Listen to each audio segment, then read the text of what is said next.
कि सीएजी की, controller and auditor general की जो रिपोर्ट आई है उसमें पश्चिम बंगाल में एक बहुत बड़े घोटाले की बात सामने आ रही है।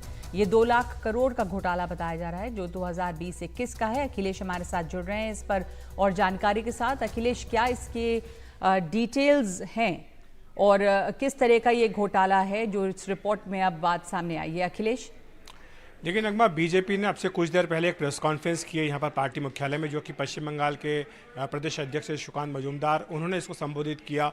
उन्होंने आरोप लगाया है सीएजी की रिपोर्ट के हवाले से कि पश्चिम बंगाल में करीब 2 लाख करोड़ रुपए का घोटाला हुआ है। ये बीजेपी का आरोप है और बीजेपी ने ये जो राज्य के अपने फाइनेंसेस के ऑडिटेड होते हैं उसकी जांच सीएजी करता है, उसके आधार पर इस आंकड़े पर पहुंचा है।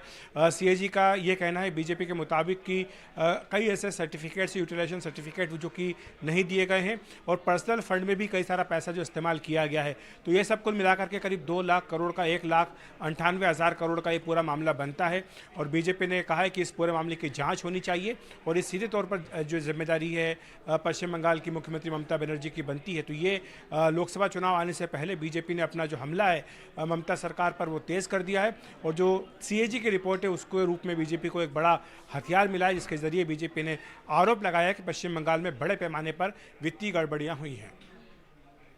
तो अब ये जो इस समय सीएजी की रिपोर्ट आई है ये कितनी डैमेजिंग है ममता बनर्जी सरकार के लिए? देखिए, काफ़ी डैमेजिंग है क्योंकि सीएजी की रिपोर्ट के हवाले से हम जानते हैं कि कई बार इससे पहले भी बड़े आरोप लगाए गए हैं। कई सारे जो है इसमें मामले में जांच भी की गई है और जांच के बाद कई लोगों को दोषी भी पाया गया है। तो इसी लिहाज से बीजेपी को लगता है कि सीएजी की ये जो रिपोर्ट आई है ये बड़े पैमाने पर जो भ्रष्टाचार है, जो कि बीजेपी आरोप लगाती आई है पश्चिम बंगाल सरकार के ऊपर, उसकी पुष्टि करता है। हालांकि इस पर अभी टीएमसी का जो पक्ष है वो आना बाकी है, लेकिन टीएमसी हमेशा से ये कहती आई कि बीजेपी चूंकि वहाँ पर सीधे टीएमसी से 2-2 हाथ कर रही है, सीधे लड़ाई है, इसीलिए इस तरह के बेबुनियाद आरोप बीजेपी वहाँ पर लगाती है। लेकिन बीजेपी ने इस बार अपने आरोपों के समर्थन में सीएजी की जो रिपोर्ट है उसको पेश किया है, जिसमें यह कहा गया है कि करीब 1,98,000 रुपये का जो है वो गड़बड़ी वित्तीय तौर पर वो पाई गई है।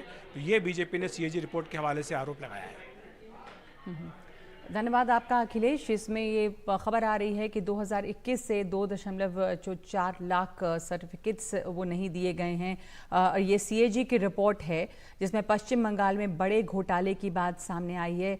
2.4 लाख सर्टिफिकेट देने में सरकार नाकाम रही है फंड के इस्तेमाल की जो सर्टिफिकेट्स होते हैं। तो 2020-21 का ये मामला है और इस समय जो भ्रष्टाचार की बात सामने आती है उसको साबित करने के लिए बीजेपी ने कंट्रोलर एंड ऑडिटर जनरल की रिपोर्ट सामने रखी है।